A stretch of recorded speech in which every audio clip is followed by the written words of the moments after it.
بسم اللہ الرحمن الرحیم۔ السلام علیکم ورحمۃ اللہ وبرکاتہ۔ الحمد للہ رب العالمین، والصلاة والسلام علی سید الانبیاء والمرسلین، اما بعد، اعوذ باللہ من الشیطان الرجیم، بسم اللہ الرحمن الرحیم۔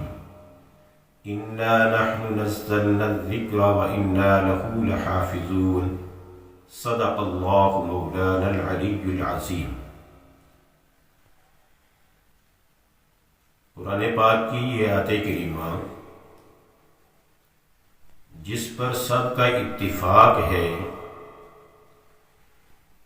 کہ یہ آیت کریمہ قرآن پاک کی حفاظت کی ذمہ داری جو اللہ نے لی ہے اس پر دلالت کرتی ہے۔ تو قرآن پاک جو ہے یہ مسلمانوں کے پاس اللہ کا کلام ہے، آخری ہدایت ہے اور مکمل دستاویز ہے، ضابطۂ حیات ہے۔ جب ہم مسلمان قرآن پاک کے متعلق جانتے ہیں کہ اس کی حفاظت کا ذمہ اللہ نے لیا ہوا ہے اور قیامت تک کے لیے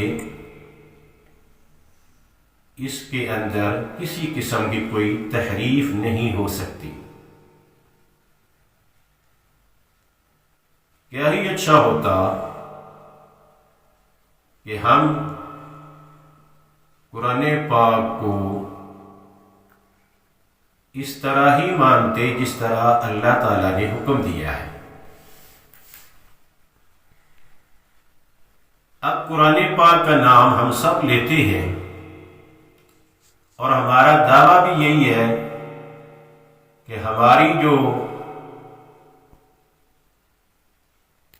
ہمارا دعویٰ بھی یہی ہے کہ ہماری ہر چیز جو ہے یہ قرآن پاک کے مطابق ہے، یعنی ہم اس دعوے پر قائم ہیں کہ ہمارا جو بھی عقیدہ ہے وہ قرآن پاک کے مطابق ہے۔ لیکن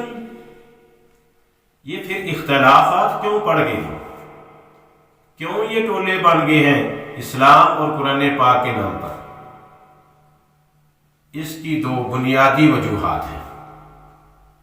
اگر یہ دونوں بنیادی وجوہات سمجھ میں آ گئی تو انشاءاللہ ہم کافی حد تک ان ٹولوں سے بچ سکتے ہیں۔ سب سے پہلی جو بنیادی وجہ ہے اس کو سمجھیے، ذرا میرے الفاظ پر غور کر دیجیے کہ ہم نے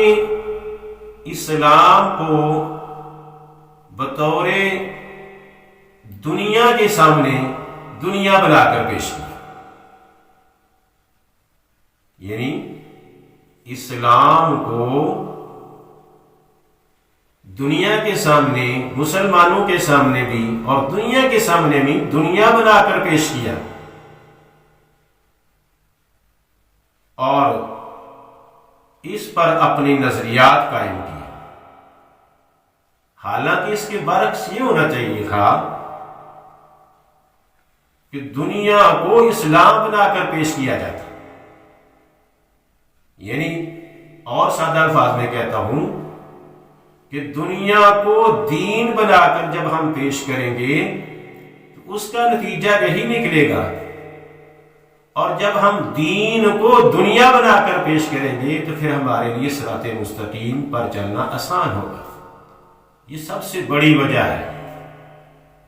اور دوسری وجہ جو ہے، سب سے بڑی بنیادی وجہ ہے، وہ یہ ہے کہ ہم نے قرآن پاک کا مقابلہ تاریخ سے کیا، تاریخی روایات سے کیا۔ تو جب ہم قرآن پاک کا مقابلہ تاریخ سے کریں گے، تاریخی روایات سے کریں گے، اس میں رحمت اور برکت نہیں ہو سکتی، اس میں کیا ہوگا؟ انتشار آئے گا، کیونکہ ہم نے جب لوگوں کو تاریخ اور تاریخی روایات پر قرآن پاک کا مد مقابل دکھایا اور تاریخی روایات پر اپنے نظریات کو قائم کیا اور ان نظریات کو عقیدہ بنا کر دنیا کے سامنے پیش کیا، تو تاریخی روایات اور ہیں اور قرآن کا عقیدہ اور ہے۔ قرآن پاک عقیدہ بیان کرتا ہے اور تاریخی روایات جو ہے وہ نظریہ بیان کرتی ہے، اور ہم نے اپنی اس نظریے کو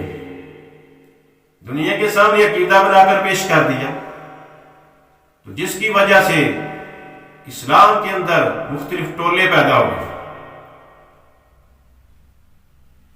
اور ہم نے دین کو دنیا کی نظر میں دیکھا، ہر مسئلے کو دنیا کی نظر سے دیکھا، حالانکہ ہر مسئلے کا حل دین کی نظر میں دیکھنا چاہیے۔ اسی طرح ہر معاملے کو ہم نے پرکھا تو دنیاوی لحاظ سے پرکھا، اگر ہم آج سے دینی لحاظ سے پرکھنا شروع کر دیں گے تو ہمارے بہت سارے اختلافات جو ہیں وہ ختم ہو سکتے ہیں، اگر ہماری نیت صاف ہے اور اگر ہم یہ چاہتے ہیں کہ ہم اسلام کو اس کی اصل روح میں پیش کریں، تو اس کا طریقہ یہی ہے کہ قرآن کے مد مقابل کوئی ایسی چیز نہ لائے جس سے قرآن کی حقانیت پر فرق پڑتا ہو، اور دنیا پر اس لیے نہ کہیں کہ دنیا کیا کہتی ہے۔ دنیا کے پیچھے دین نہیں چل سکتا، بلکہ دین جو ہے اس کا دعویٰ ہے کہ ساری دنیا میرے پیچھے چلے۔ آپ سوچیں، آپ دیکھیں کہ دنیا سے مرعوب ہو کر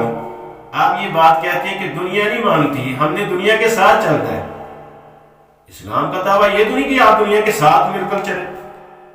اسلام نے یہ دعویٰ نہیں کیا، بلکہ اسلام کا دعویٰ یہ ہے کہ دنیا کو اسلام پر لایا جائے۔ تو اس وجہ سے جو آج ہمارے اندر مختلف قسم کے سوالات اٹھتے ہیں، اختلافات اٹھتے ہیں، اس کی میں ایک مثال دیتا ہوں آپ کو کہ قرآن پاک میں صحابہ کرام رضی اللہ تعالی عنہم کی بہت ساری عظمت ہے، شان ہے، رفعت ہے، اور نبی کریم صلی اللہ علیہ وسلم نے بھی اپنے صحابہ کے بارے میں بہت سارے جنت کے وعدے کیے ہیں اور جنتی قرار دیا ان کو۔ اور جب ہم قرآن کو پڑھتے ہیں تو صحابہ رضی اللہ تعالی عنہم کے مناقب جو ہوتے ہیں، اللہ تعالیٰ بھی ان سے محبت کرتا ہے، یحبہم و یحبونہ، اور کبھی اللہ تعالیٰ کہتا ہے رضی اللہ عنہم و رضوا عنہ، اور کبھی اللہ تعالیٰ ان کے متعلق فرماتا ہے اولئک ھم الراشدون اولئک ھم الفائزون۔ تو یہ ساری چیزیں جو ہیں یہ قرآن میں بیان ہیں۔ اگر ہمارا عقیدہ یہ ہے کہ یہ قرآن سچا ہے اور قرآن کا ایک ایک لفظ اور حرف قیامت کے لیے ہے، تو ہمیں قرآن کے مطابق اپنا عقیدہ بنانا چاہیے۔ اب ہوتا کیا ہے کہ ہم نے تاریخی روایات کو لے کر، تاریخ کو لے کر اس پر بحث و مباحثہ کر دیا اور اپنا نظریہ قائم کیا، اور اس نظریے کو عقیدہ بنا کر پیش کیا، حالانکہ صحابہ کرام کی جو عظمت ہے، جو شان اور بلندی ہے، وہ دین کے لحاظ سے ہے، دنیا کے لحاظ سے نہیں۔ دنیا کے لحاظ میں ان سے بھی بہت ساری خطائیں ہوئی ہیں۔ اس کی بڑی مثال جنگ احد کا واقعہ آپ کے سامنے کہ کیسے اللہ کے نبی بھی موجود ہیں اور یہ اس بات کی طرف اشارہ کرتے ہیں کہ دنیا کے معاملات میں اگر کوئی کوتاہی ہوگی، اگر کوئی ایسا کام ہو جائے گا تو وہ یہ دنیا کا معاملہ ہے، اس دنیا کے معاملے کے مطابق ہر چیز میں کمی بیشی ہو سکتی ہے۔ تو جب ہم صحابہ کرام کی ذات کو دین کی نظر سے دیکھیں گے تو انشاءاللہ دین کے معاملے میں ان سے کوئی ایسی بات منسوب نہیں کی جا سکتی جس سے آپ نظریہ قائم کر کے صحابہ کرام کی ذات پر اور زیادہ سے زیادہ ستوشن کرتے ہیں یا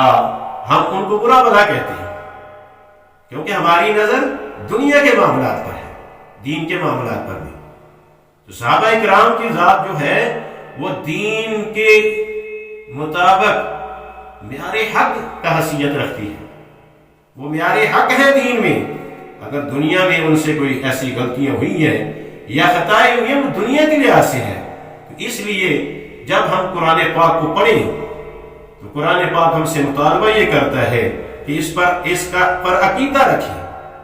اور جو کچھ اس کے اندر ہے اس کو تسلیم کریں دین کے لحاظ سے۔ اور جب ہم دین کو دنیا پر پیش کریں تو دین ہمارے مد نظر رہنا چاہیے، اسلام ہمارے مد نظر رہنا چاہیے، ہمیں کسی سے مرعوب نہیں ہونا چاہیے، اور اسلامی طریقات، اسلامی روایات ان کو اپنانا چاہیے، نہ کہ تاریخی روایات اور تاریخی جو تاریخ چل رہی ہے یہ قابل قبول نہیں ہے، کیونکہ اس کے اندر جو کچھ بھی موجود ہے وہ بلا تحقیق ہے۔ اگر یہ تحقیق کے ساتھ ہو، جیسے محدثین نے تحقیق کی ہے حدیث کے بارے میں، اسی طرح تاریخ کے اندر یہ بات موجود نہیں ہے۔ تاریخ کا زیادہ تر میلان اسی طرف جاتا ہے جو محرک کے ذہن میں ہوتا ہے، مورخ اس کو بیان کرتا ہے، مورخ اس کو لکھتا ہے۔ اس لیے تاریخی روایات سے نظریے تو قائم ہو سکتے ہیں، عقیدے قائم نہیں ہوتے۔ اللہ حافظ، اللہ ہمارا نگہبان۔